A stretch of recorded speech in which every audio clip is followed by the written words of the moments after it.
And after that's the like first sessions I usually do, and then after I let them play and I tell them what to do, like I'm doing now. Right. Basically. Cool. So why don't you tell people where they can find out more information about your coaching one more time, and we'll go ahead and get started with some of your replay analysis. Yeah, show.net. I have a site, show.net, but I haven't really put up some information about the coaching. But you can find me on Show, the channel Show on QuakeNet. Just type a message and I will give you my information, like MSN or mail or something like that. Cool. And All right. I charge 40 euro an hour, Right. I recommend like taking 10 hours, and it will be cheaper. All right. Actually, real quick, let's pull some questions from the chat before we jump in to some replays. Which one do you want to do first? Bly, Inso, or you said you had a Protoss as well, but right now we'll just do Bly or Inso. So which one would you like to do first? The Bly game. I played it like yesterday, I think, and it was a really good game. Okay, so we'll go ahead and load that up, but see if we have any questions from the chat. Is that build used for all matchups? Cursed Feigner is asking. No, it's not just for Just TVT. for TVT? Okay. But it's not as good as it was before, because people are starting using it, and they figured out a way to counter it. The counter is Blue Flame Hellion. Okay.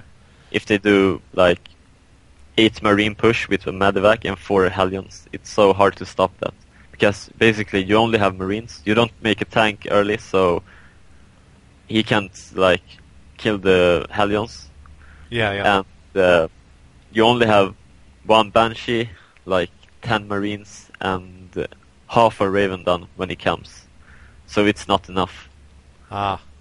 Now, a lot of people are asking when you are going to Korea. I know most recently you tried to contact GOM once again, the second try, correct? Try to get into the Foreigner House?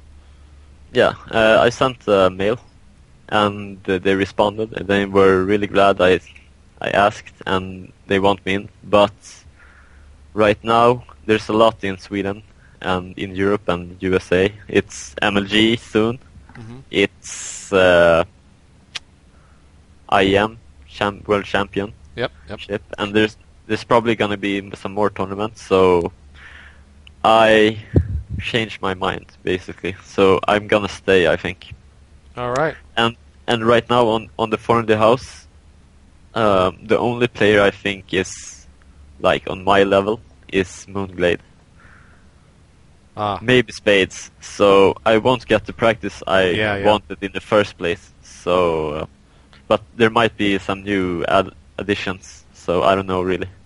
Now, do you actually play on the Korean server at all, over there where you are now in Europe, or have you just played solely on Europe? I just play in Europe. To the Korea server, it's too much lag. Europe to Korea, it's like 2 seconds delay. I have a US account, but I don't play there because there's delay, and I think Europe is equally good. The ladder in Europe is equally good, so I don't see the point in playing in US. And I need to know the European metagame. I don't want to know the US metagame because I rarely play the US players. So I don't think that's needed. Right. All right, so do you have the Bly replay loaded up? Yeah, I'm gonna check. All right, go ahead and hop into that game and pause it at 0 seconds in. We'll get started here. One more question from the chat. We'll see if... Let me try to pull one. A lot of people are talking about scouting. I think you've been asked that multiple times. Yeah. All right. Are you in the Bly game? Yeah, 0 seconds. All right, we'll do some more questions later. Let's go ahead and unpause here in 3, 2, 1. Unpause. Now, Bly, I believe, is from Team Empire. Oops, I'm on normal. Sorry about that. Yeah, and a Ukrainian Zerg. He's pretty good. He's doing well in the online cups, and he's not like a top 20 European player, but he can beat them. So he's a good player still, and that's not someone you want to play in the first round. Now, typically in TVZ, would you say this? What is your actual favorite matchup to begin with? TVT. Okay. There's so much diversity in that matchup. You can do so much. You basically use every unit in that matchup, even battle cruisers sometimes. So, and that's what I play most, and I like it always ends up in a macro game. There's never like cheeses. After you need a supply depot before barracks thing, you can't really cheese anymore. So it's always macro games, and I like it. Now in TVZ, it looks like you are going to be throwing down the racks here on the bottom. Is this typically kind of your go-to build, or is this something special for this game? I usually mix it up because I don't want my opponent to. I don't want to be too predictable, because the good thing about this, you can block off your base quickly, and he can scout what you're doing. But the con is, if he does roaches, it's harder to defend. Right. Because you're not protected like in the ramp, so it's much harder to defend against roaches. But on this map, the rush distance is so like long, so roaches will take forever to get to your base, and you will have time to react to it, I think. So this is the optimal thing to do on this map. Now he has started trying to kill your SCV. Hopefully he doesn't get that. He did stop production with that and have pulled away. He's going to try to kill it some more, or at least kill the one on the racks making it.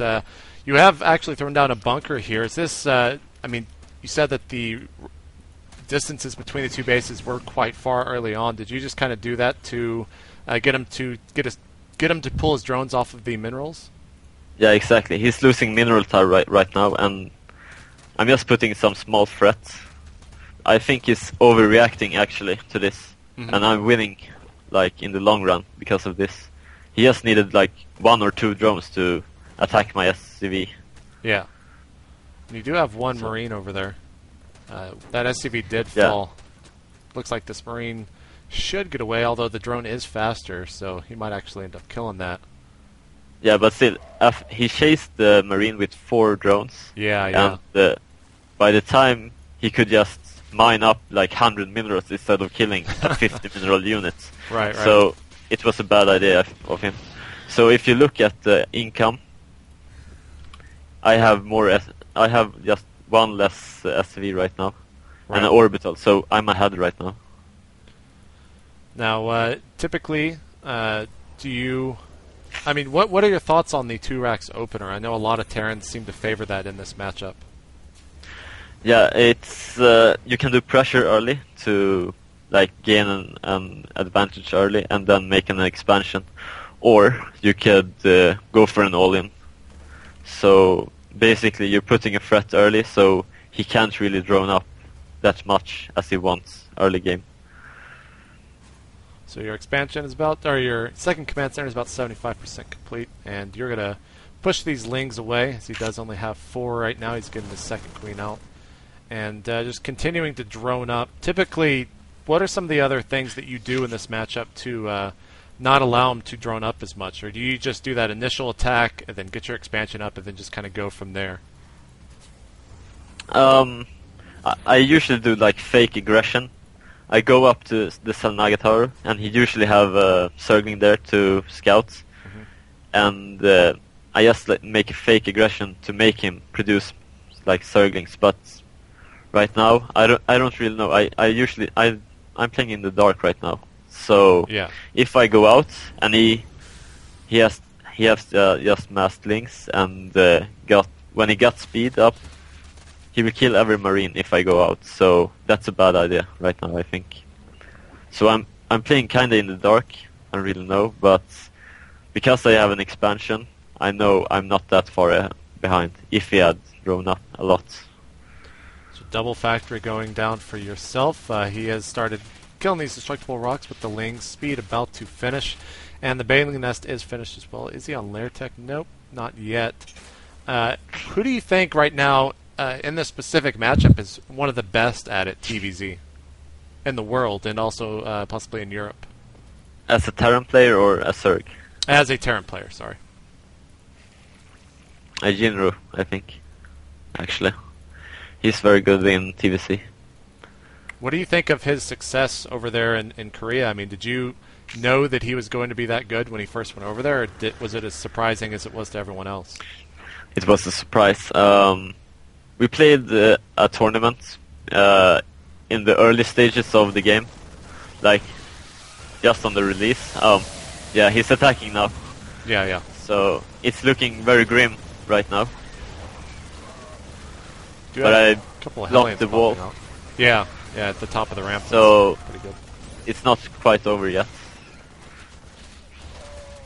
Yeah, so when you initially saw that, I mean, you just had Hellions popping out. Obviously, you had Banelings there, and you were pretty much only on pure Marines. Was that pretty much like an oh shit moment when you saw that?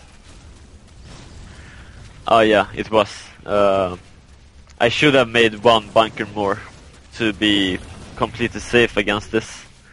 Because I'm upgrading Blue Flame. If I get the Blue Flame, he can't really do it like this, what he's doing. Yeah. Because Blue Flame kind of owns like Zergling so much. Right. It's getting quite a lot of Banelings at the bottom of his ramp. Yeah. So I made quite a mistake there. But if you see the harvest account, I'm still at the same harvest account, so I know I can still win the game if I just micro correctly. Right. Blue Flame has finished for you, and looks like you are pretty easily taking out a lot of those Lings, but at the cost of a ton of SCVs. Yeah. But I get mules, man. Mules are the best. Yeah, you're down to 15 supply right now, as the Blue Flame Hellions are still coming out. You actually, I mean, going into your units tab, you have 5 SCVs right now, 6 SCVs, and looks like you're gonna be able to hold this with the Blue Flame Hellions. But when you're down, kind of like you are right now in this game, do you just rely simply on the fact that you have mules and kind of still keep yourself in the game? Yeah, and what I'm thinking right now is I have Blue Flame and he only have Zerglings, so when I hold off this, I can pretty much attack him right away and do a lot of damage, like killing drones and some Zerglings, and get back into the game. Because he doesn't really have anything to counter my Hellions. Yeah, he's trying to keep the pressure on with all of these Lings, but really he's almost just wasting minerals, because the more and more Hellions you get out, obviously those Lings are just going to be more and more nullified with Blue Flame, as he's trying to come back in here with another attack, and you're just roasting those Lings. Yeah, exactly. I didn't lose anything. I lost 2 SCVs and 1 mule, which wasn't enough. He lost like 40 Zerglings. He could have made drones of that, or maybe take up or something. So his attack wasn't really that smart, I think. Now, I see a lot of people in chat wondering if you would have simply just scouted with an SCV early on to see this, would you have been better prepared in your own mind? What do you think about that? No, not really, because I couldn't see the Baneling. If I 13 SCV scouts, I wouldn't see the Baneling nest in time anyway, because he makes it so much later. And he will just deny this SCV with Zerglings. Yeah, it's quite a lot of roaches. You did, in fact, see those with those Hellions as you were trying to get some more drone kills. When you see roaches like that and you're only on Hellion tech, being this far behind, is that... Yeah, Hellion Marine. So basically what I need to do is... Yeah, I have a tech lab on one of my Raxes, but what I need to do is put up bunkers, and that's what I'm doing. Right. You actually lost a lot of Hellions there at the Zelnaga Tower. Now only treated with 2. Yeah, a lot of miss micro.